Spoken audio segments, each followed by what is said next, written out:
Well, good evening, everybody, and hello to everybody out there watching us via our Zoom link. And in roughly 24 hours, if you are not able to join us for the full event, you can catch us on our YouTube live stream station. You can go to the website and get a link of it there. My name is Jim Trohai. I'm the president here at Juniata College, and it truly is an honor to be with you tonight. It's very odd, I must say, as I look out into the audience in a capacity arena that holds roughly 1,100 people, if you will. I think there are 22 of us here tonight, socially distant, but it is very odd to look out in a crowd of a bunch of empty seats. Before we officially begin, I think it's important for us to just take a pause for a moment and recognize that at last year's Bailey event, we were together across the street in Alumni Hall, and little did we know,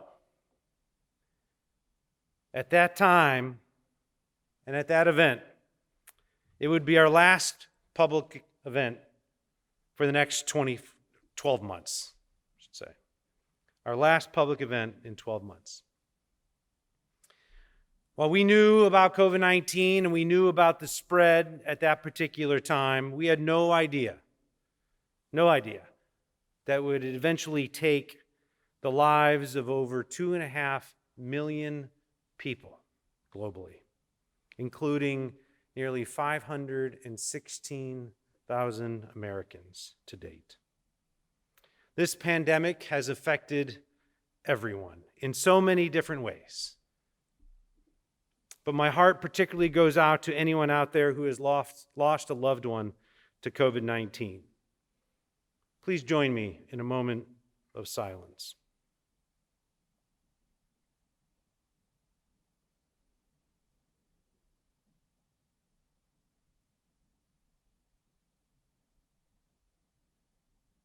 Thank you. We are blessed to have all of you out there, wherever you may be, for this exceptional event, our oldest academic tradition, named after a former president judge of Huntingdon County, John M. Bailey. Remarkably, this year marks the 111th year of the Bailey. Part of this tradition is the antique Loving Cup trophy, which holds the names of our previous winners. In addition to your name being on that trophy, our winner tonight will take home a cool $1,000 for their efforts. Second place, $500, and third place, $300. As many of you know, Juniata has some unique and fun traditions. They're all great, but many of you know that the Bailey may just be my favorite. This is my 9th Bailey, and I have never left disappointed. I always walk out of whatever space we are in all of our students. I'm feeling encouraged about our future, often inspired and motivated to act, to be a better Juniatian, a better colleague, a better friend, a better citizen, a better human being, and emerges from all of you, our Bailey finalists. Thank you for your passion, your courage, your conviction, your wisdom, your interest in sharing your stories with all of us. We appreciate it very, very much. And all of this doesn't happen without the tremendous support of our faculty, particularly Dr. Donna Weimer, Dr. Lynn Cockett, Dr. Sarah Worley, Dr. Grace Falla, and Mr. Jared LeGroux. Please join me in thanking them for their mentorship and support.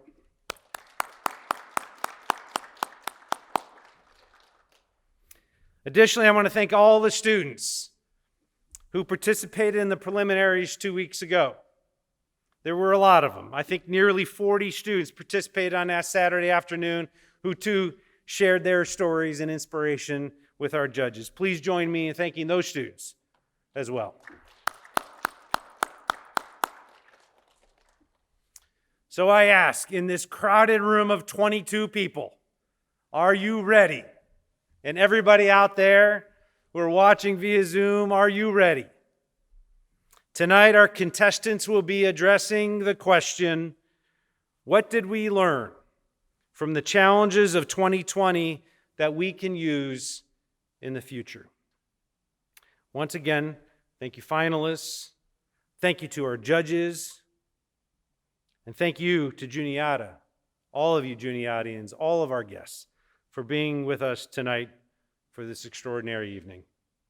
It's my pleasure to turn the program over to Dr. Donna Weimer, Thornberry Professor of Communication and Chair of the Communication Theater Arts Department. Dr. Weimer will introduce our judges for this evening's contest. Thank you again for being with us tonight. Dr. Weimer.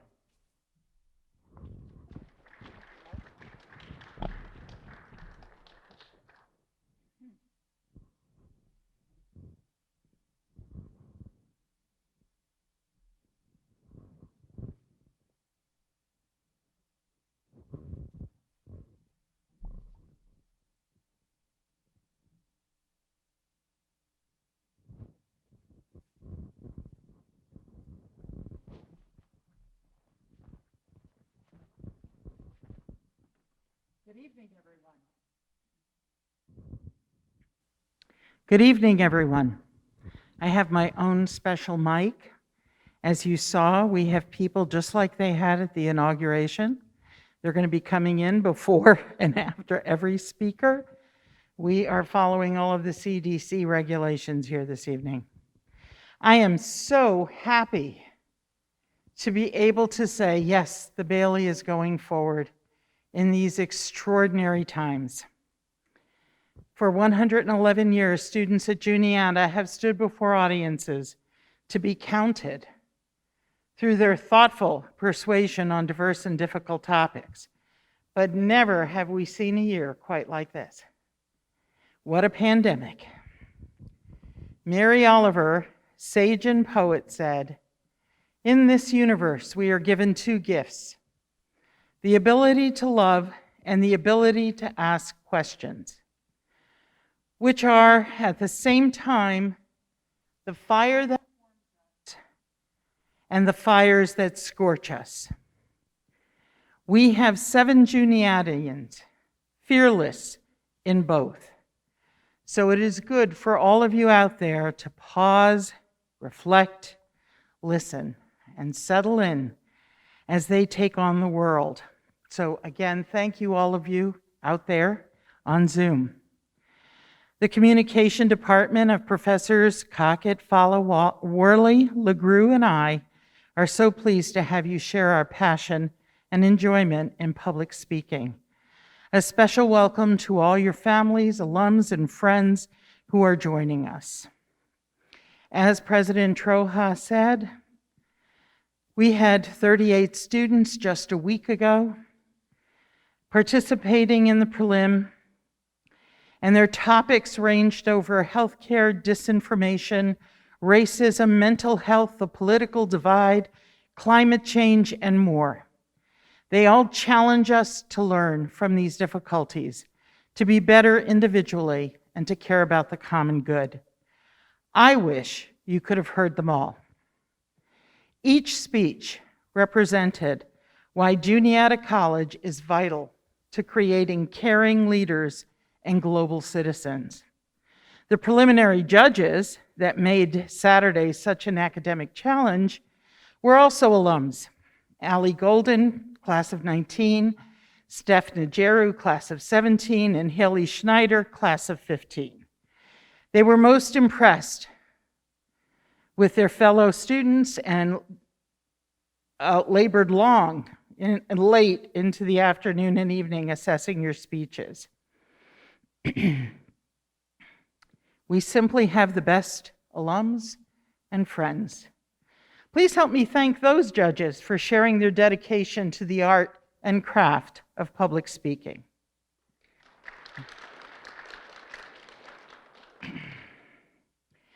This may seem like overindulgence on my part, but I have people to thank, and perhaps you can meditate as I give you some idea of what it takes to put a Bailey together.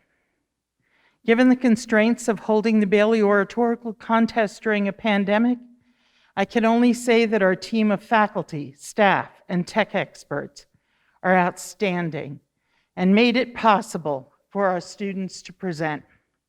Heather Bumbarger, who keeps us all together across every single area, Jesse Sullivan for arranging Halbritter and Sill into an agora of eloquence that was both safe and accessible.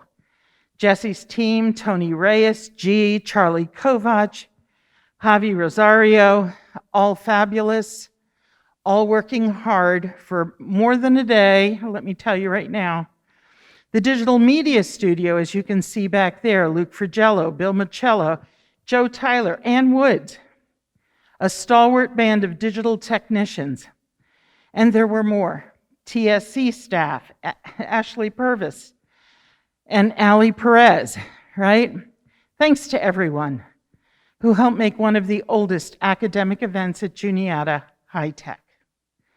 We thank our Communication and Media Club for their constant sponsorship and support. So a big shout out to Sierra Waite, Liv Mitchell, Tony Reyes, and Javi Rosario.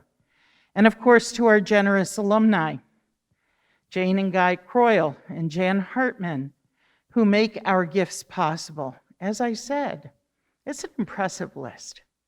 We have awesome Juniata people. And one more time, I have to thank Heather and Jesse for their support and hours of invisible labor that make this event possible and Juniata shine. It takes a village to run the Bailey. So I want to thank everyone for their coordination and effort. Tonight, we have 3 distinguished judges faced with the difficult challenge of choosing 3 winners. In each of their professions, speaking effectively is crucial to success, and in their own communities, they strive to make them more just. The competition is rigorous, and the communication program is grateful that we are not the judges. So very briefly, let me introduce you to Johanna Holten, class of 2004. She has spent nearly 20 years designing and building programs and businesses for social good across a variety of sectors, including higher education, active transport, sport and culture, international development, and social enterprise.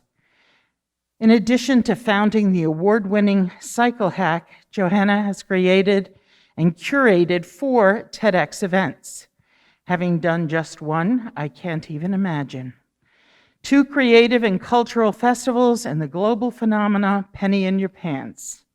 She's currently director of the MasterCard Foundation and Scholars Program at the University of Edinburgh. So she's tuning in from Scotland. It's 12 a.m. there. She's drinking a lot of Coke, as I understand it. She has created programs with full scholarships for students from Africa with great potential but few educational opportunities. Here at Juniata, she was an All-American volleyball player, recipient of Juniata's Young Alumni Achievement Award, and the University of Edinburgh's Principal's Medal for her contribution to the university. We grow them good here at Juniata. Davon Jackson, class of 17, graduated from Juniata with a POE in Health Administration and Communication. He participated in the Bailey during his senior year. He's been working for DePuy, Sykes, Johnson & Johnson as an orthopedic trauma sales consultant and recently located to Philadelphia. Davon uses the skills he learned in Grace Follis class, public speaking, every day in, believe it or not, the operating room. He often is instructing technicians how to properly use orthopedic instruments and implants to fix fractures and correct deformities. Davon believes that public speaking has helped him as he collaborates with surgeons about new and innovative products that advance patient care and keep people moving. Last but not least, Josh Scacco, class of 2008. Dr. Scacco is an associate professor of communication at the University of South Florida. He's an expert on political communication and news media. He's published over 50 academic articles, book chapters, and public research papers. He's providing commentary for national and local news outlets. He is the co-author of The Ubiquitous Presidency, Presidential Communication and Digital Democracy in Tumultuous Times, published by Oxford University Press as we speak, and he knows I'm waiting for my signed copy. He is a 3-time Bailey Oratorical finalist. He graduated from Juniata in 2010, Georgetown University, and 2014, the University of Texas at Austin. We have extraordinary alums, and I want to thank them. If you could help me for giving up their evening and celebrating Juniata one more time.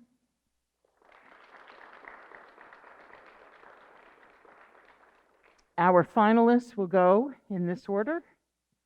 Lucas Wertheimer, Junior in Multimedia Communication, will go first on Zoom. Jules Slater is a senior in Advocacy Communication. She is also on Zoom. Olivia Simmons, a junior in Social Work. Elizabeth Bailey, a sophomore in Wildlife Conservation. Brandie Ray, a sophomore in Biochemistry. Rohan Bandekar, a junior in Integrated Media Marketing. Molly Harris is a senior in Philosophical History. The Bailey welcomes all students at Juniata. And if you haven't tried it yet, I highly recommend it. Many ask, what criteria will the judges use? Briefly, the speeches are persuasive in intent. In 6 to 8 minutes, these finalists will invite you to share their point of view. Their overall residual message must be clear. They must support it with organization and a clear line of reasoning. They must have evidence. In addition, they must adapt their message to this particular audience, engage us emotionally, and enhance their message with effective delivery. Tacitus said, "Eloquence burns bright, and we will be illuminated." And I promise you that will happen tonight. So let's not wait a moment longer. Best wishes to all the finalists. May Hermes, the god and protector of ancient oratory, guide you to eloquence.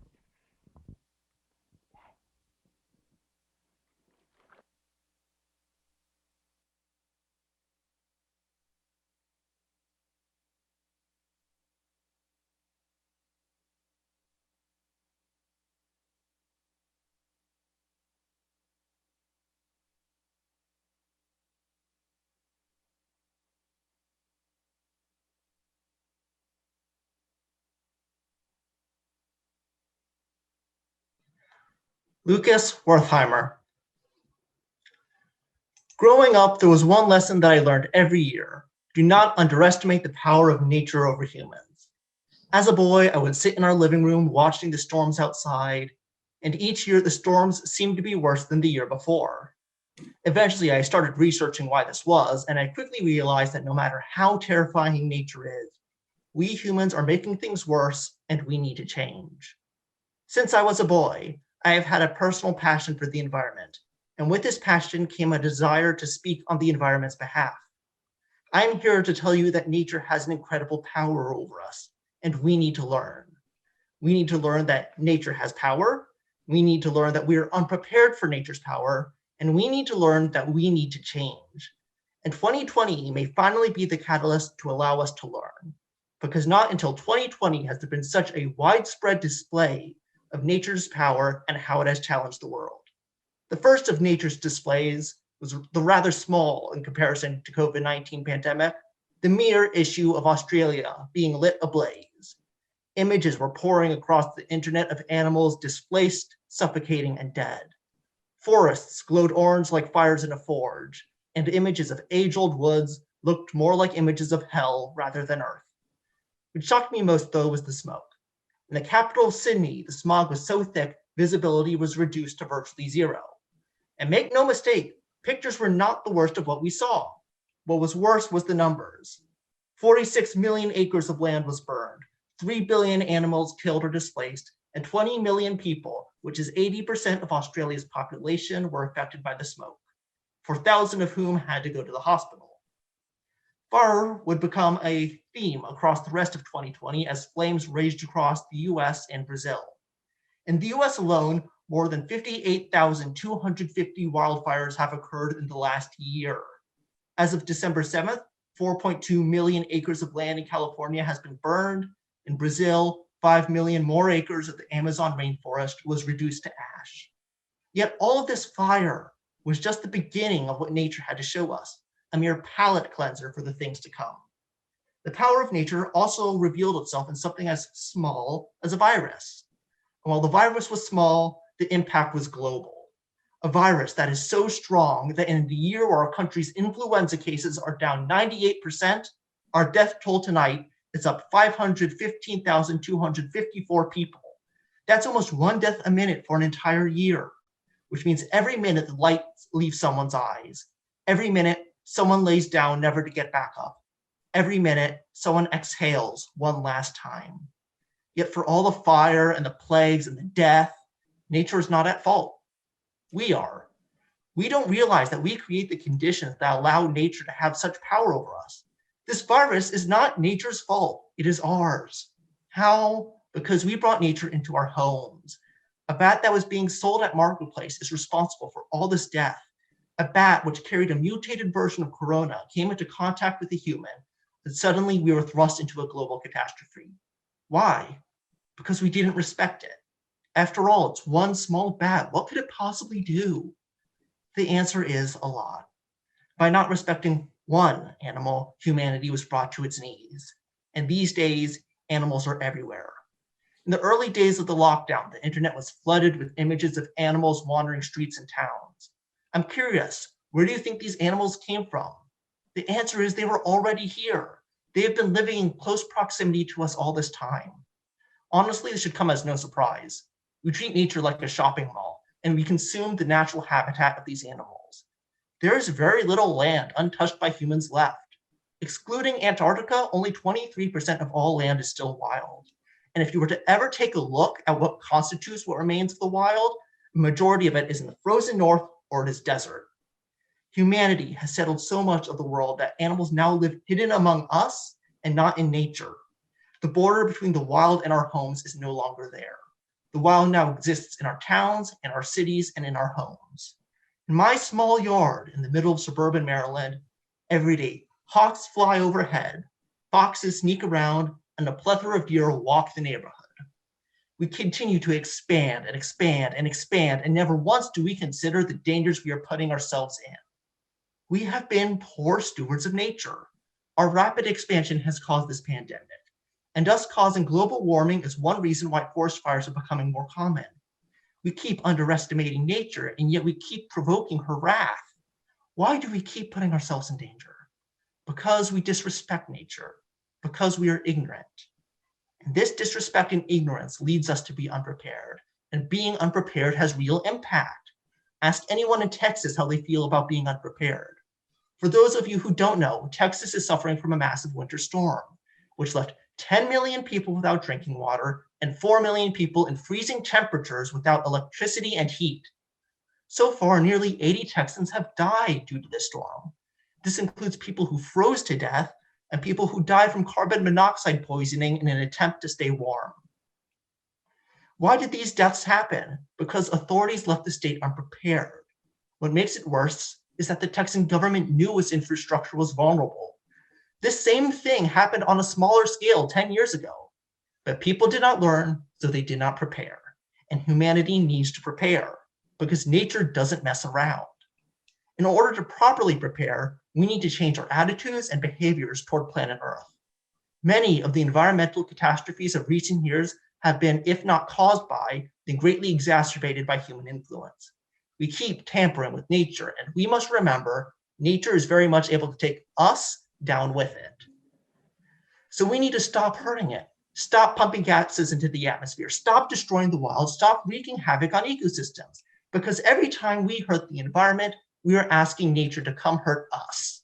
We must change our behaviors, our laws, and our privilege, which allows us to do whatever we want to the environment. Show nature the respect it deserves, and it will take care of us. Restore nature through conservation efforts, and it will protect us. And we can do this. After 2020, nobody can argue that nature isn't powerful, which is a lesson that we must finally learn. And despite constantly making the situation worse, we remain unprepared. Even with all the horror that 2020 brought, it brought proof of one good thing. We are capable of change. During the lockdown, a series of articles came out that gave me hope. Photos of cities, usually embroiled smog, where the air was clear and the skylines beautiful. With lockdown in place, no one was driving, and for a precious couple of months, we solved air pollution. Think about that. We solved air pollution by accident. Imagine if we actually tried. This pandemic has shown that we humans can change our lifestyles. If we change, nature will change with us. If we remember to respect nature and we remember to work with the planet, then the world, including us, will begin to heal.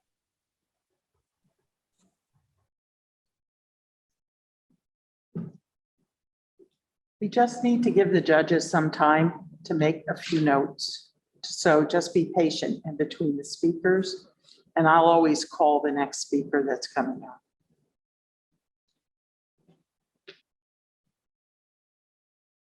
Jules Slater. Jules Slater.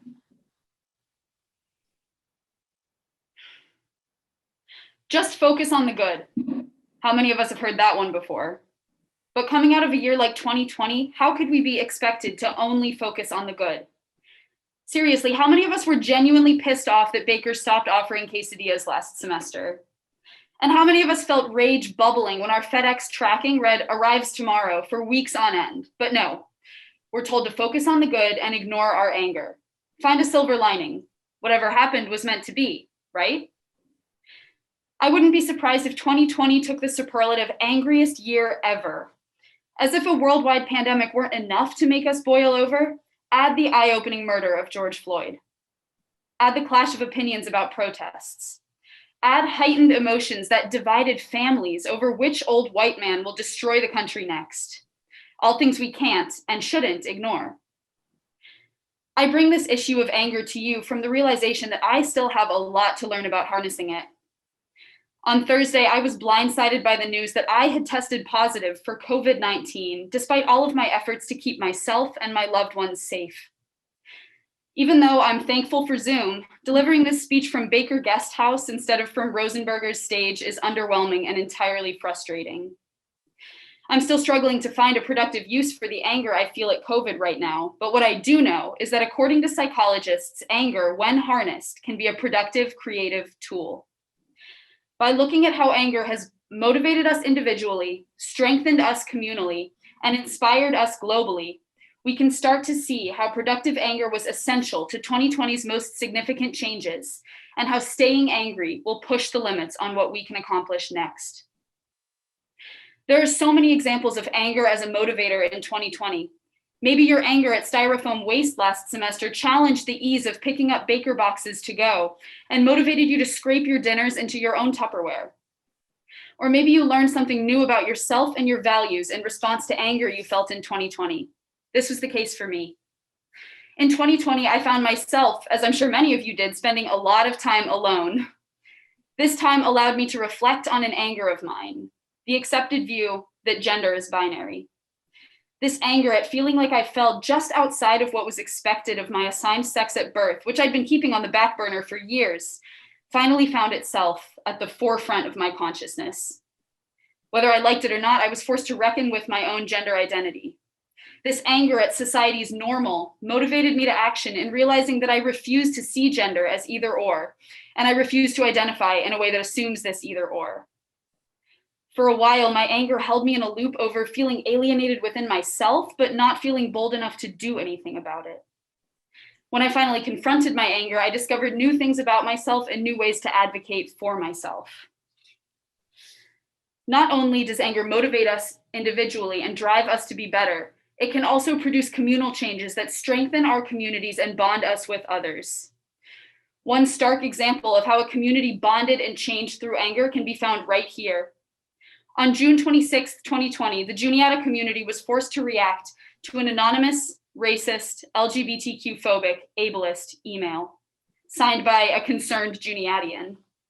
The anger sparked by this email was not a new anger felt on campus. Juniata seniors have seen at least one public racist or anti-Semitic act happen at this institution every year we've paid tuition here.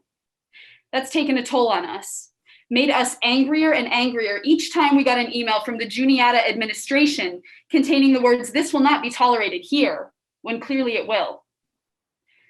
In the world of strong minds and loud voices that is Juniata Twitter, the days that followed the email will be remembered as a time when we coped by sharing our experiences with those who have had similar ones. This use of social media fascinated me so much that it's become a part of my senior thesis. What I've found is that over 100 angry Juniatians used their anger to strengthen our community online during a time when we could not be together physically. I know my parents believe social media is rotting my brain, and maybe it is, but research also suggests that sharing emotions like anger in an online space is how some social movements come to be. In addition to bonding us together, the anger we felt as a community brought about some pretty big changes. We saw brave students draft a diversity recommendations list and start petitions to implement these recommendations on campus. We saw students use their words, talents, and skills to organize protests, produce speeches, and petition the administration to change so that we could be a better community. Juniata still has a long way to go, but the anger that students have continues to strengthen us and bring about meaningful change. I mean, Dr. Martin Luther King Jr. said it best. The supreme task is to organize and unite people so that their anger becomes a transforming force. So we've seen how anger can motivate us individually and how anger can strengthen our communities, but anger can also inspire us on a global level. One example of this comes from the fact that no matter where we were in the world, the COVID-19 pandemic was something that seemed to permeate our every action in 2020.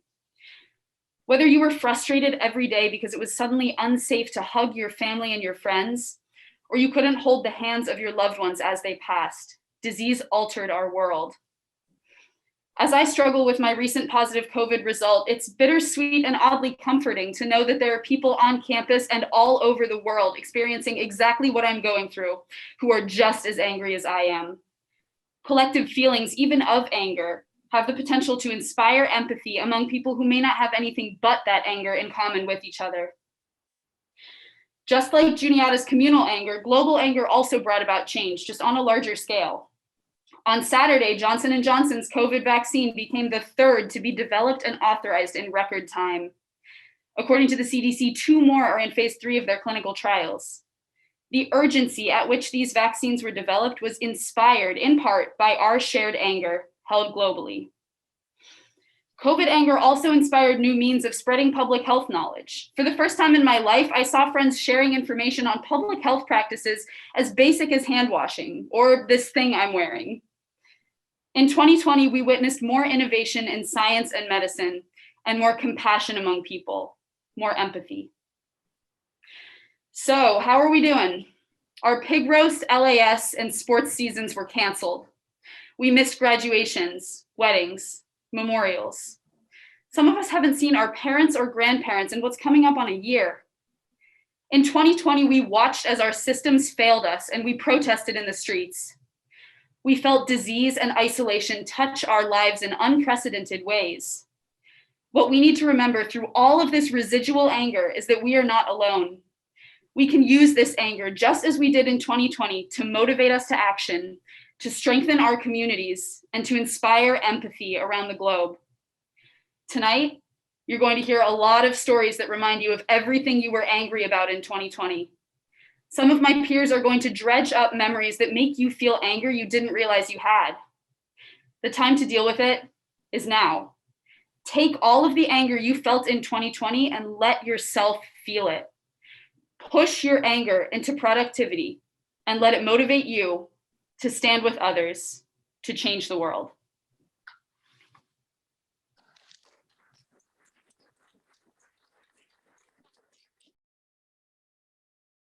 Olivia Simmons.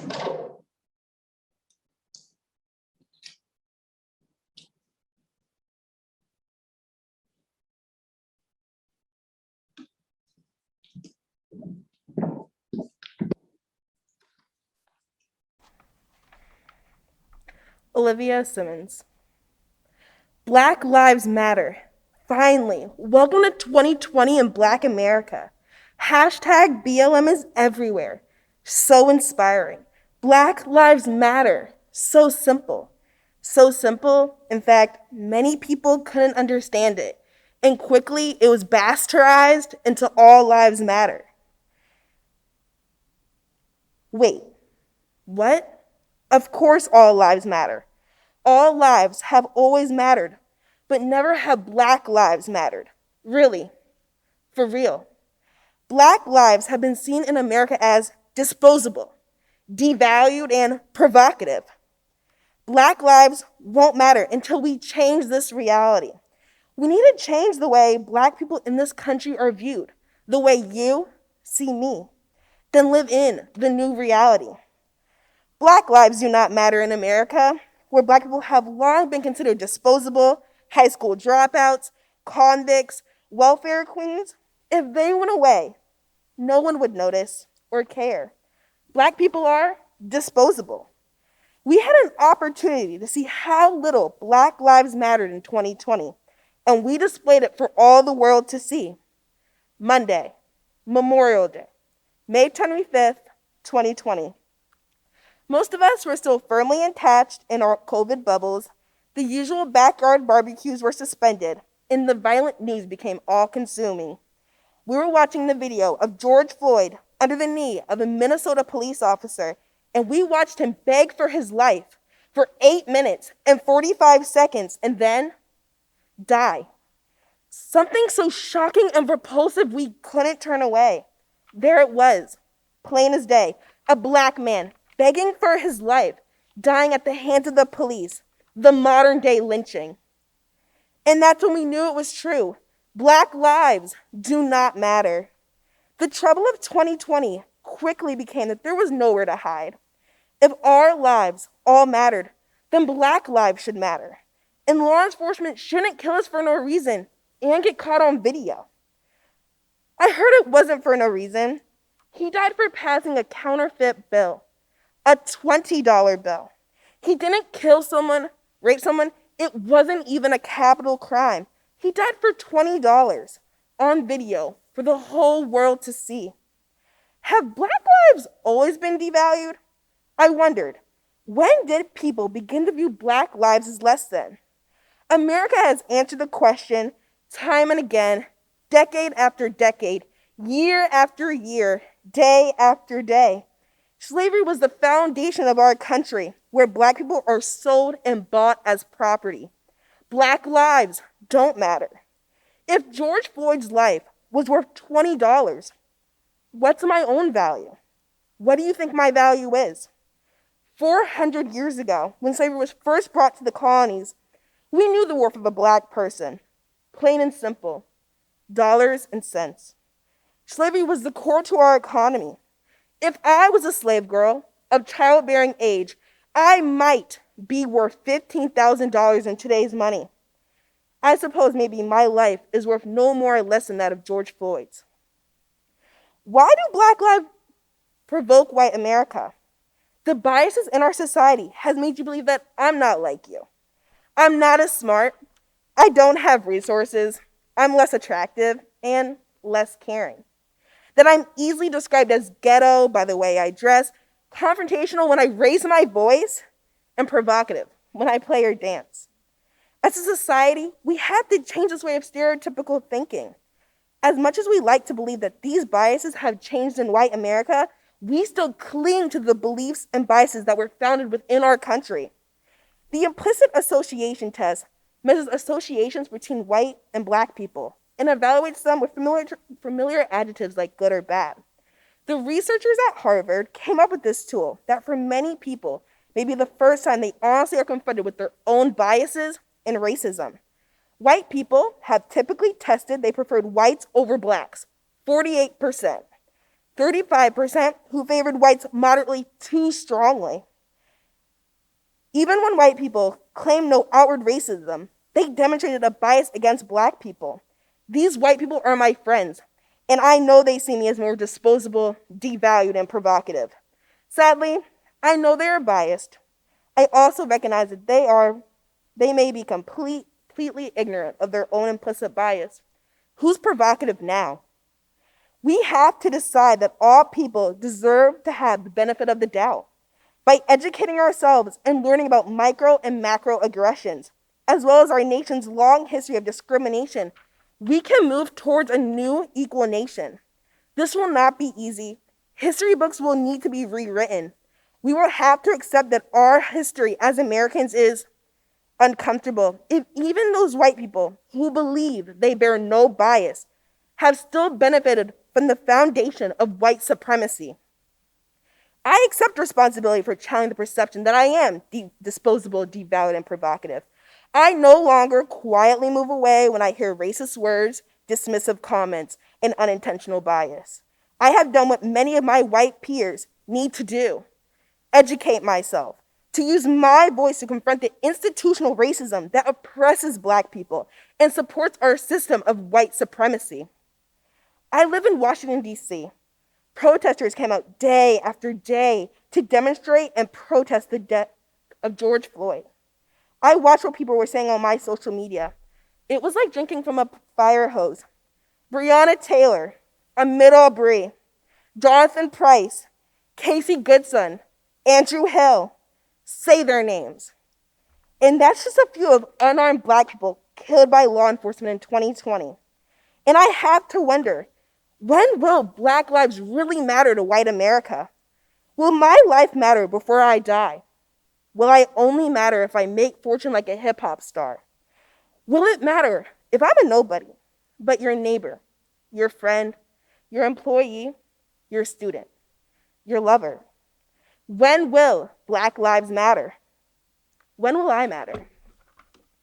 For me, I looked at 2021 and asked, will Black lives finally matter? Will we see the promised land, Dr. King? Will we finally stand for something, Brother Malcolm? Will our differences continue to define us, Congressman Lewis? Or will the trouble with 2020 be that it predicted the future?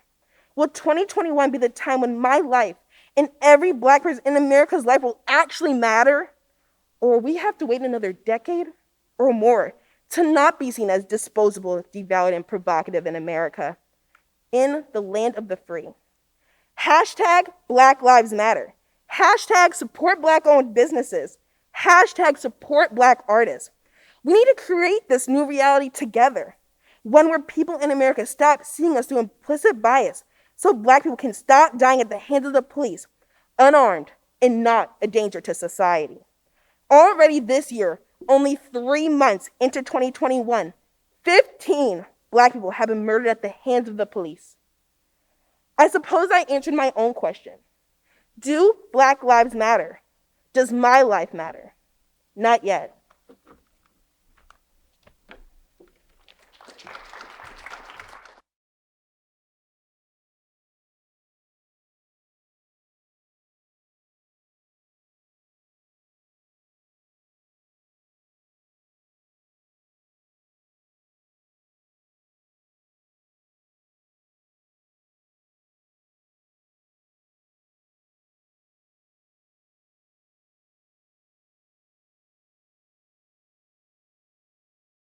Elizabeth Bailey.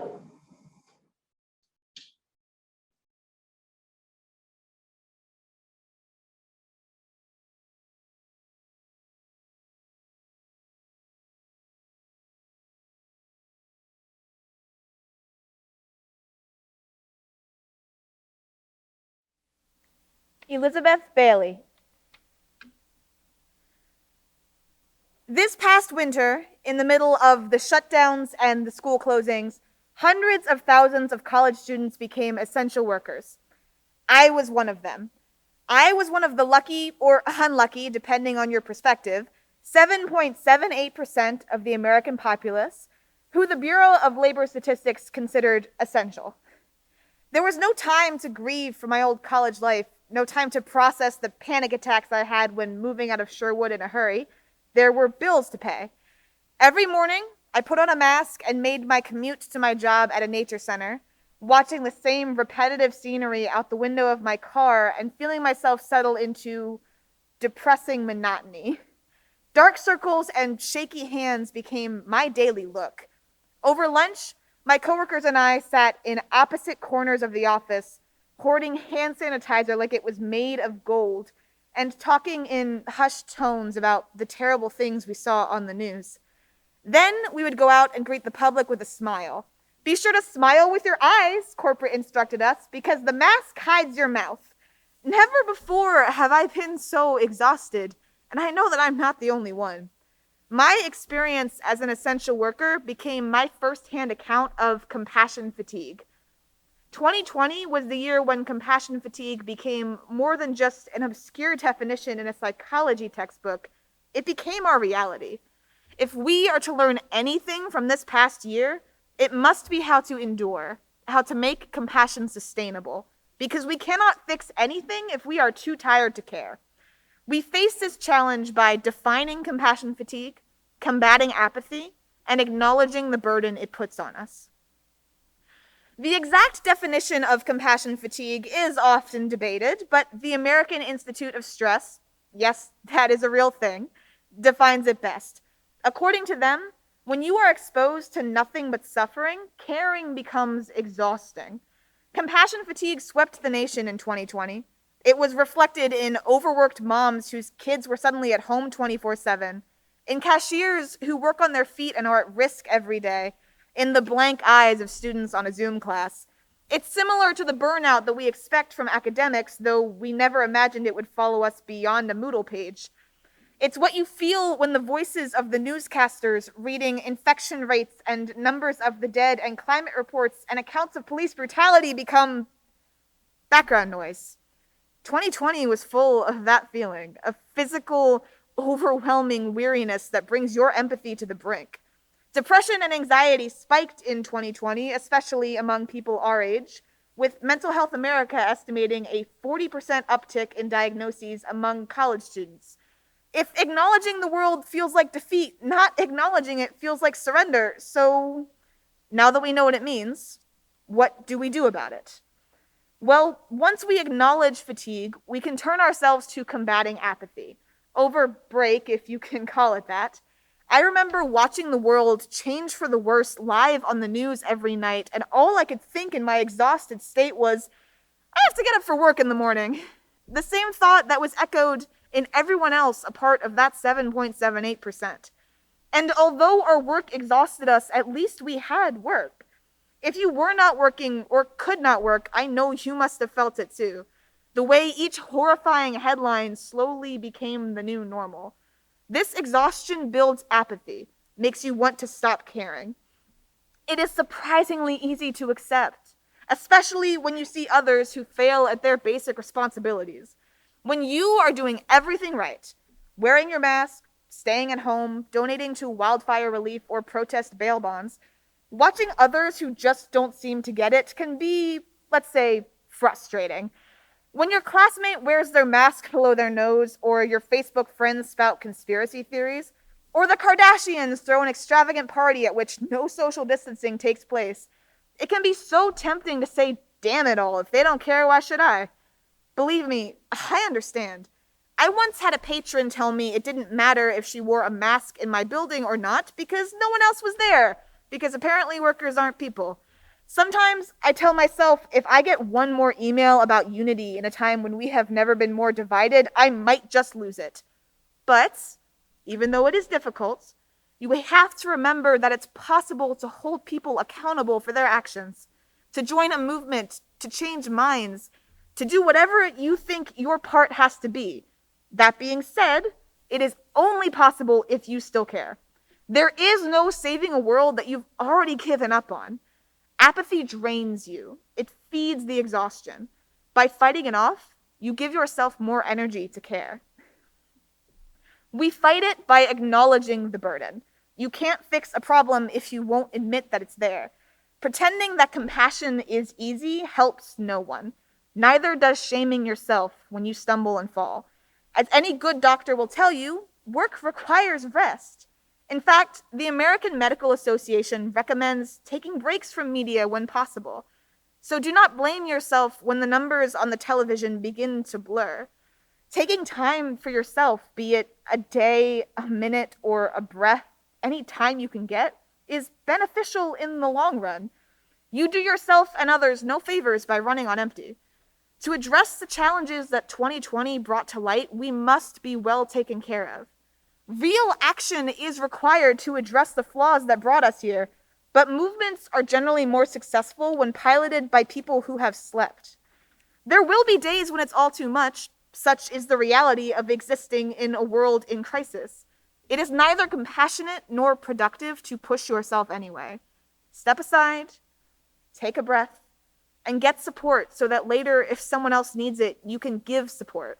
The world does not change on the back of one person making a martyr of themselves, and it's okay to remind yourself of that. The challenges of 2020 have no expiration date. They did not vanish when the clock hit midnight in Times Square, as much as we may have wished they did. In order to endure the lasting damage, the aftershocks, we need to keep caring. Compassion has to be sustainable through this year and beyond. Compassion is hard work. Caring about the world is hard work. Caring about yourself is even harder. I won't pretend that it isn't. But anything worth having is hard work. When you are bombarded by this much pain and suffering, collapsing is easy, but to stand and to keep standing is a revolutionary act. Rest assured that by knowing the issue, by combating apathy, and by acknowledging the struggle, we can keep compassion fatigue at bay. Do not begin to imagine that we are incapable of doing so. We are capable. Compassion is, after all, essential work. Thank you.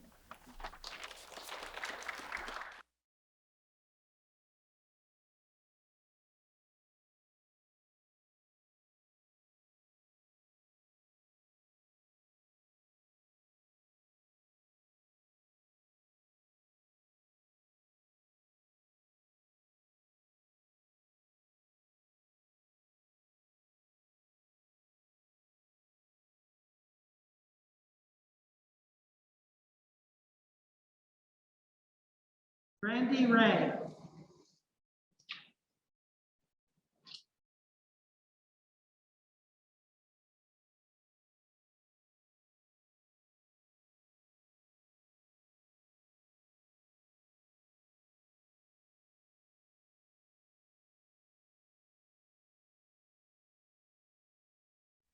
Brandie Ray.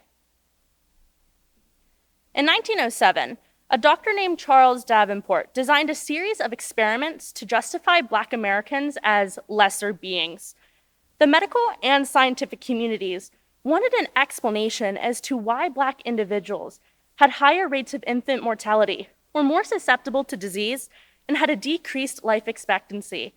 Instead of looking at the obvious explanation of deplorable living conditions and poverty, prominent physicians and scientists published the extinctionist theory of eugenics. This theory concluded that Black individuals were a subspecies of human nearing extinction, meaning that to avoid tainting the legitimate white human race with the threat of impending death, Black individuals had to be removed quite violently from society. The whole eugenics movement revolved around the quiet, calculated genocide of Black Americans. Studying the eugenics movement forced me to recognize glaring similarities of inequity within our modern healthcare system, inequities ripped wide open in 2020. Last year might have revolutionized our perceptions of public health, but it also inspired the largest, most powerful cry for civil rights since the LA riots of 1992. After George Floyd's murder, many individuals finally began to question the foundations of our country, only to find just how systemically racist they are. I was no exception to this. As a STEM POE who aspires to become a doctor, I spent the summer analyzing our healthcare system, only to find that our medical world was built on the foundation of eugenics. This means that not only is healthcare in America severely systemically racist, but it also means that the standard treatment that every Black patient receives is eugenics. I face a personal crisis trying to come to terms with this. How ethical is it for me to become a doctor at all? How can I hold myself accountable in a system that is so flawed with inequity?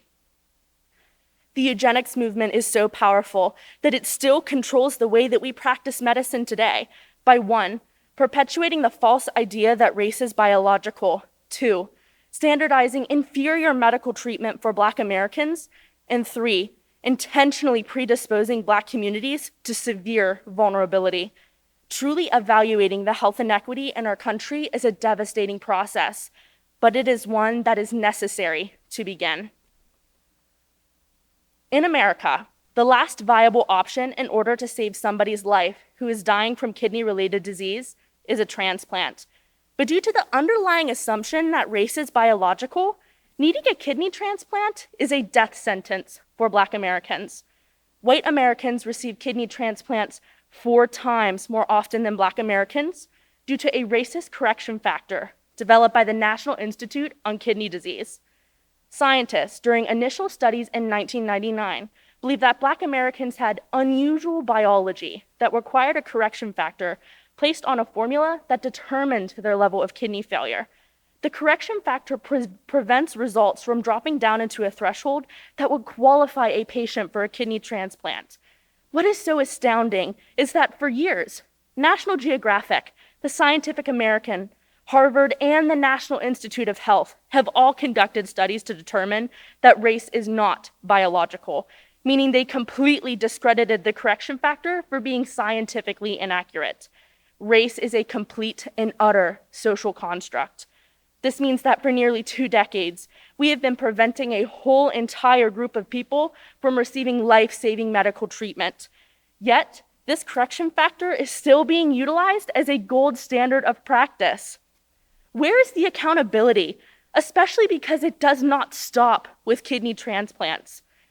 The idea that race is biological is deeply rooted in medicine, but the healthcare system also normalized inequitable medical treatment for every Black American.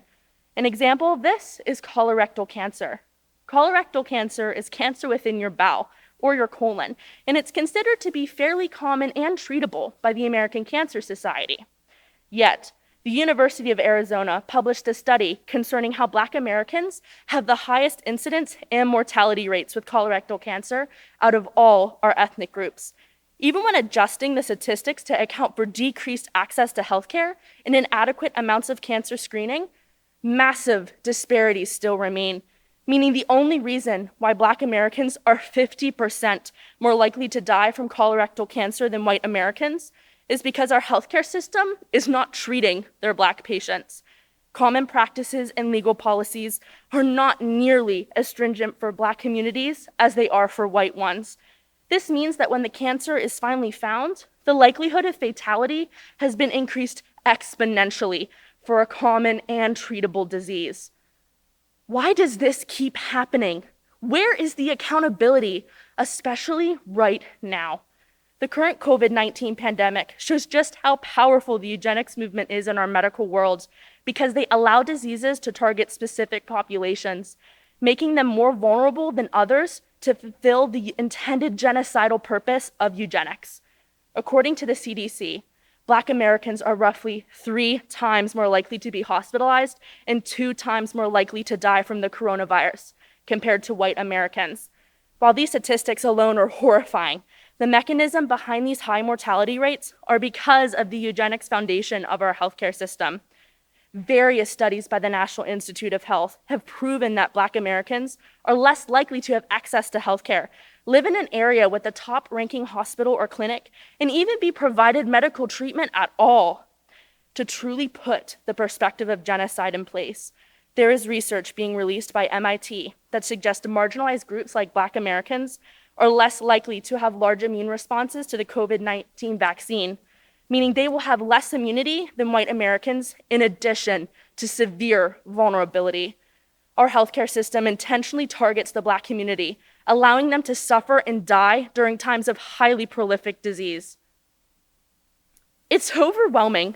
Kidneys, COVID, cancer, these examples are not exceptions. They are common practices. Our healthcare system is eugenics because they preserve the belief that race is biological so that they can quietly refuse ethical treatment to Black communities and then purposely force them to be our most vulnerable population, effectively completing the mission of eugenics.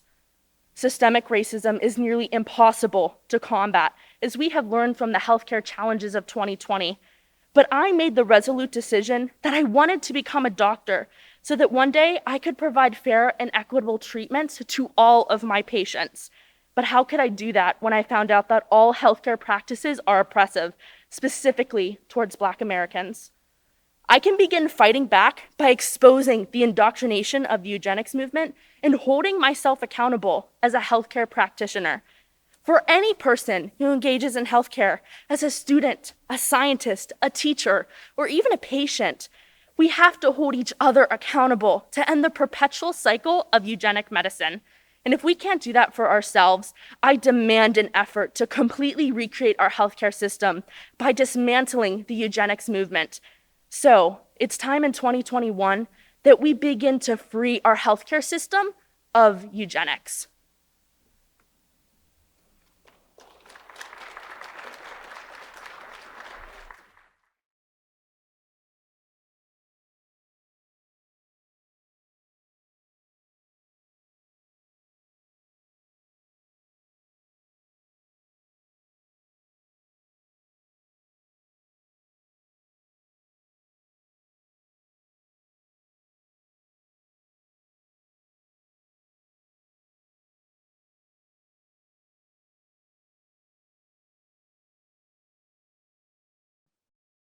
Rohan Bandekar.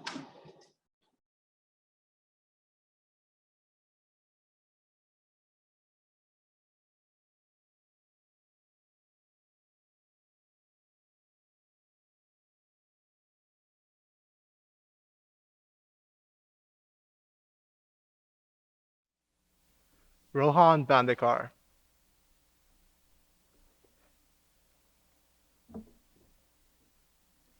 I'm from India, and I've lived here for about 3 years now. And I've realized that there are things about me that you might be uncomfortable with, like my accent.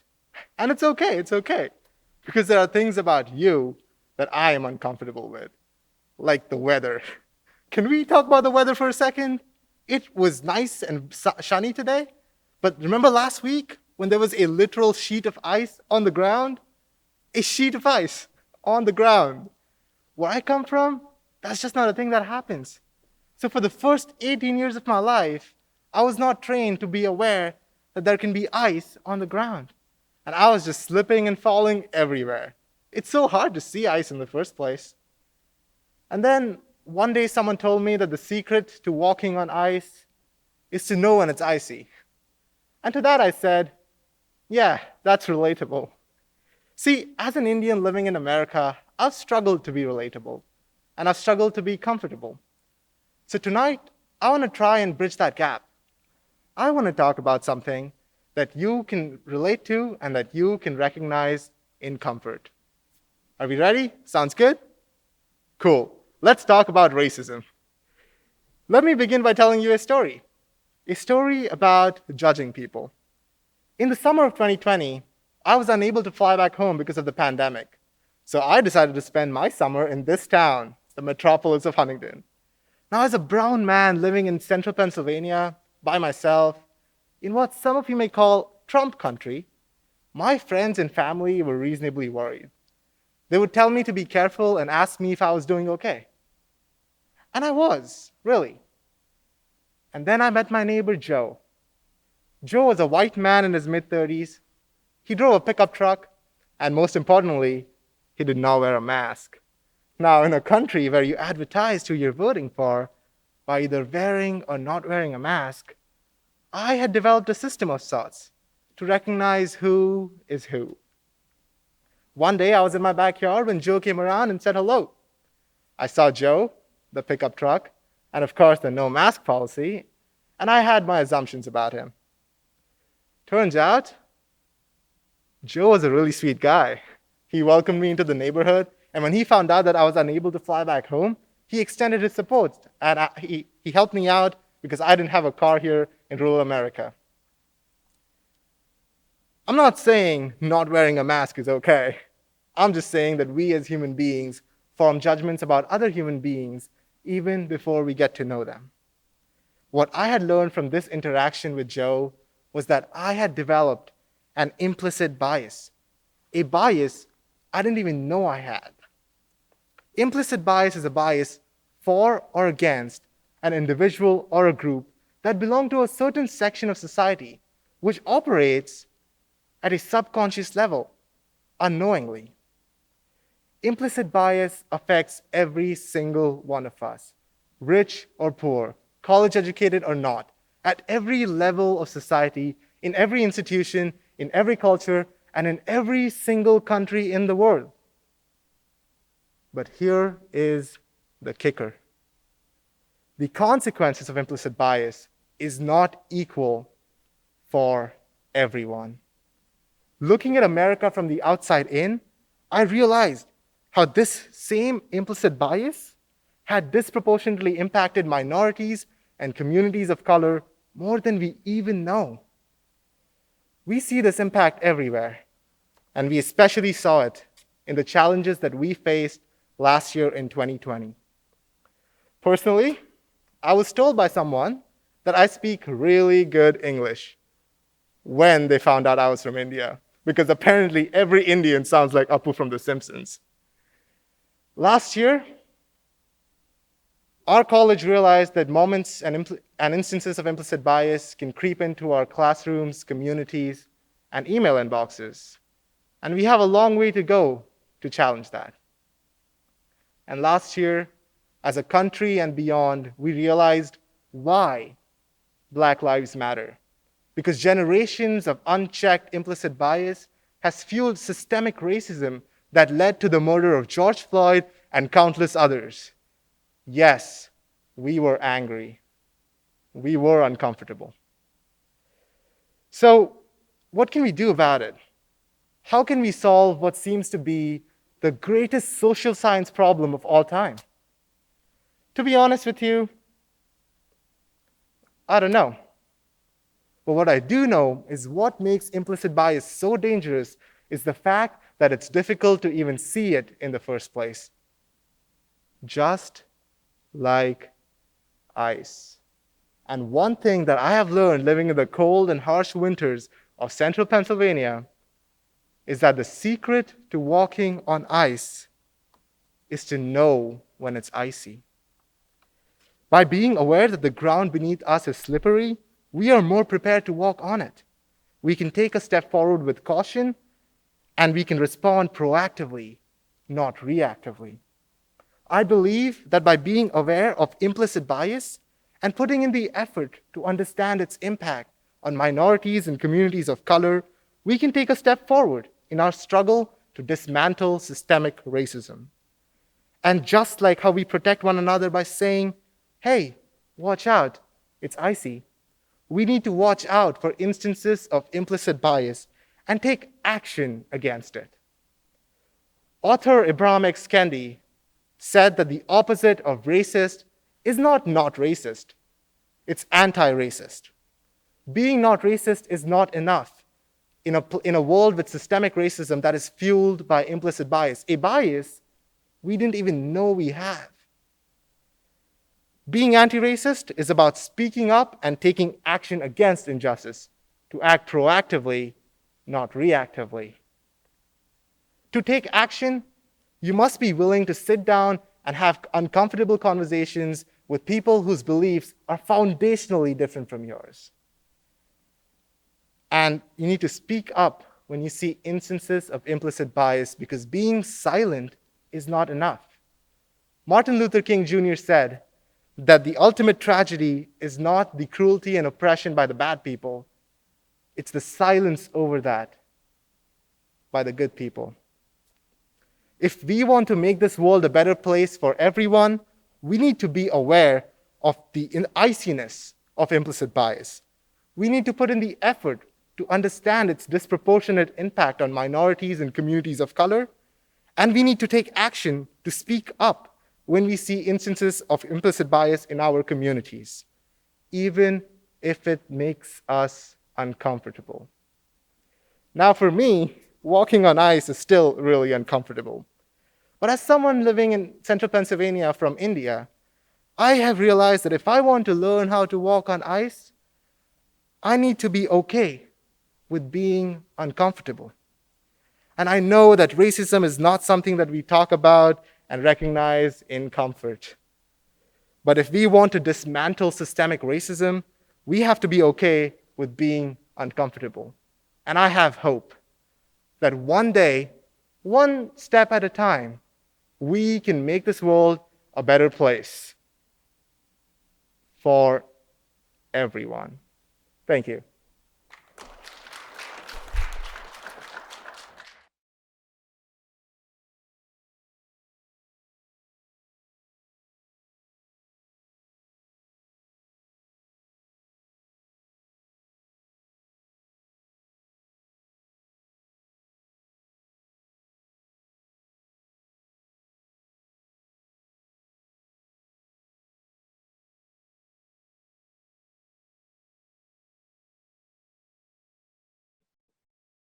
Molly Harris.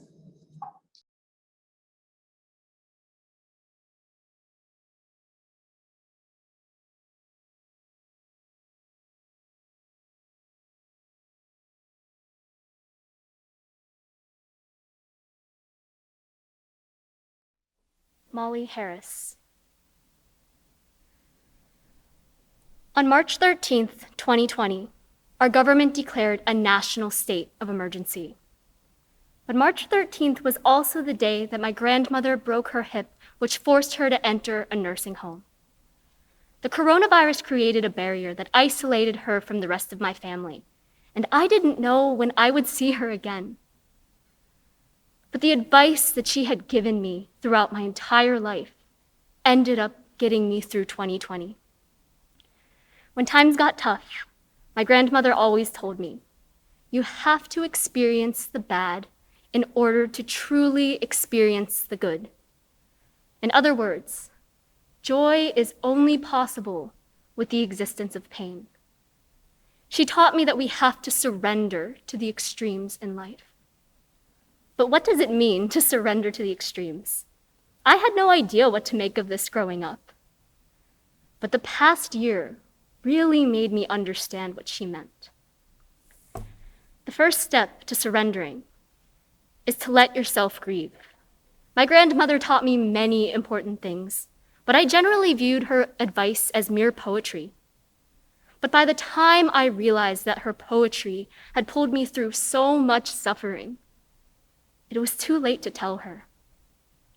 Not only was there a physical barrier between me and my grandmother, for I got one opportunity to wave to her through a window at the nursing home, but there was also a communication barrier because her fall on March 13th also took away her ability to speak. Despite this devastating blow, she never lost sense of her compassion and empathy. Now, we all spent the last 4 years under a president who was incapable of empathy. A president who said in reference to the coronavirus death toll, and I quote, "It is what it is." How dare he say this to us? The 500,000 people that our nation lost deserved our grief. They deserved a moment of silence and respect from their president. But instead, he repeatedly sent the message that grief was for losers. Our leadership did not lead. We saw a complete disdain for empathy, and many people followed this example by assuming the mindset of, it is what it is. But this mindset does not encourage us to heal. It encourages us to repress. And I would put my grandmother up against Donald Trump any day. She would intellectually destroy him because her knowledge of human nature and the importance of grief far outweighs anything that Trump has told our nation, which is why we need to listen to her. We need to surrender to grief. Now, the second step is to pick yourself back up and keep going. It's difficult not to let hardships consume you to the point of giving up. And I came very close to this at the beginning of this semester. Along with the stress of this being my final semester at Juniata, and the stress of not knowing exactly what path I wanted to take in life, I learned that my Fulbright application would not be advanced. And this was a serious blow to my future plans and to my confidence. And all I wanted to do was talk to my grandmother. I desperately needed her to help me process everything. I felt defeated and humiliated, and I cried so much that I didn't think there were any tears left in my body.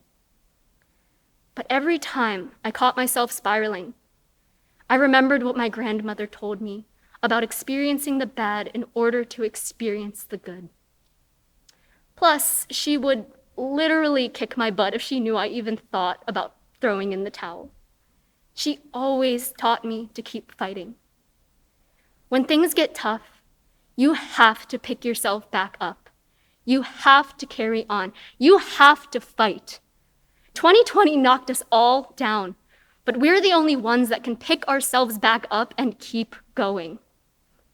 Confucius once said, "Our greatest glory is not in never falling, but in rising every time we fall." So we've surrendered to the grief, and we've picked ourselves back up. But how do we still deal with the residual negativity of 2020? The third lesson from my grandmother was to find the positives.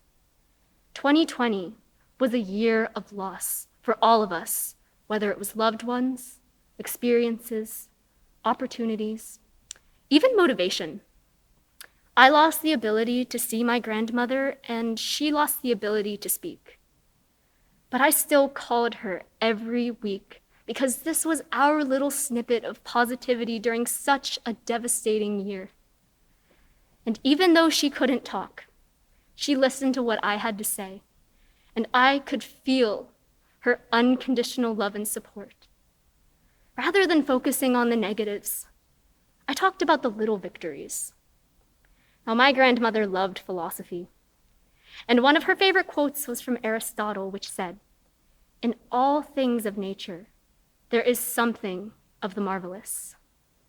She would relay this quote to me throughout my childhood during times of struggle, and she would always encourage me to find positivity in any situation. Now, I've been talking about how much my grandmother's words have spoken to me over the last year. The last time I had seen her was the Christmas of 2019, and I was here at Juniata whenever she was put into the nursing home in March 2020. I would have given anything to be with her during one of the most difficult times in our country's recent history. But I didn't get that. Instead, on the second day of this semester, 3 days before I got my Fulbright rejection, I got a phone call from my mom telling me that my grandmother had passed away. I didn't get to see her. I didn't get to say goodbye.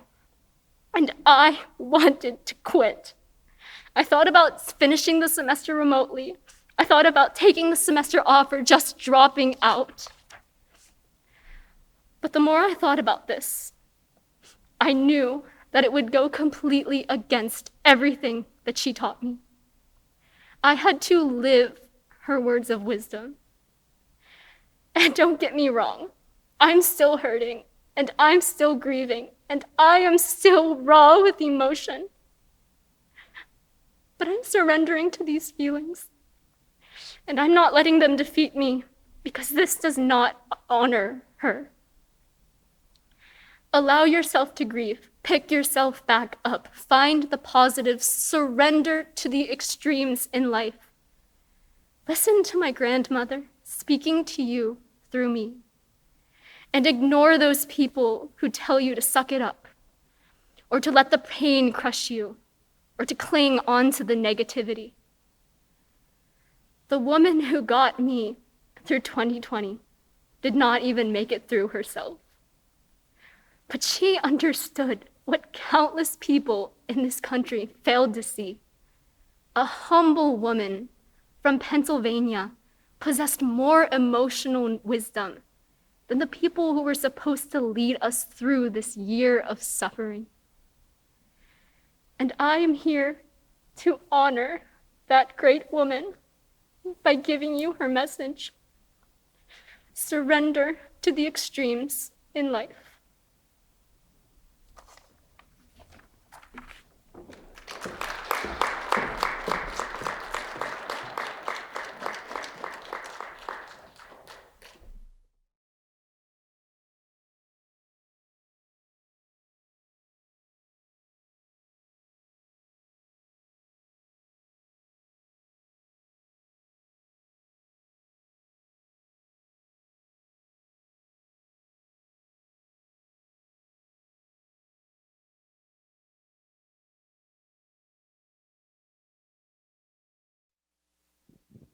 How extraordinary and how lucky we are to be a part of this evening. Please thank the speakers one more time for sharing their hearts and minds with us. The judges are going to deliberate for about 10 or 15 minutes, so please do not go away. Please stay on. You have an opportunity to be a part of the Bailey and put in your vote for the People's Choice Award, which will be explained to you by Javi Rosario.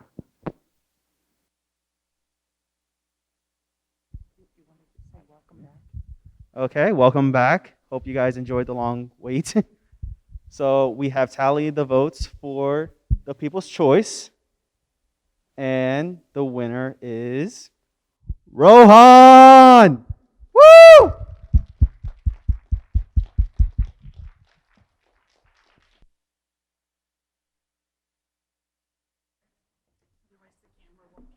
Okay.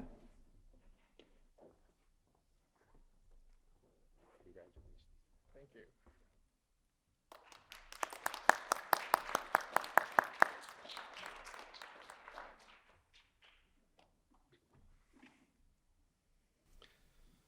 This is the first time I've had the results texted to me, so this is a little bit different. Perfect for 2020. And, thank you again, all of our finalists. We really are grateful for your words, for your stories, for your courage to come up and do this. So thank you very much.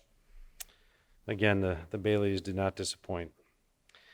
So I have the good fortune of sharing with all of you and out wherever you are watching our top 3 place finishers. And in 3rd place, I want to congratulate Liz Bailey.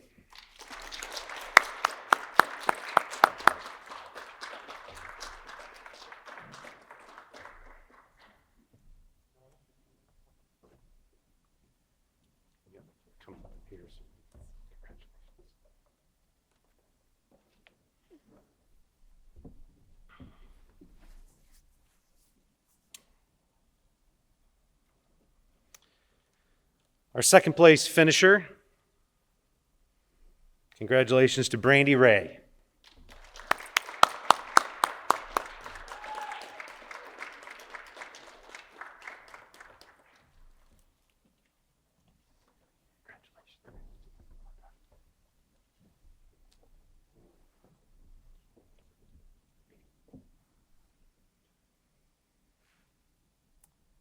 And the 2021 Bailey Award winner is Jules Slater.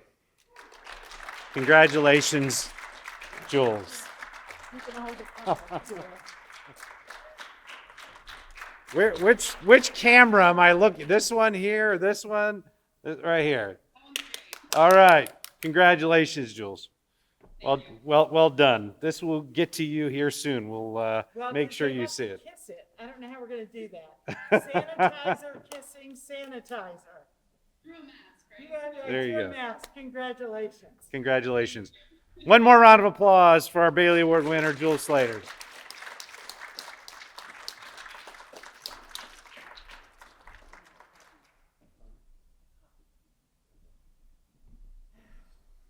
Thank you to everybody again for making this possible. Donna extended her heartfelt thanks. This was difficult. This was challenging, but again, all well worth it. And so congratulations again to all of our finalists. Javi, come up and wrap things up.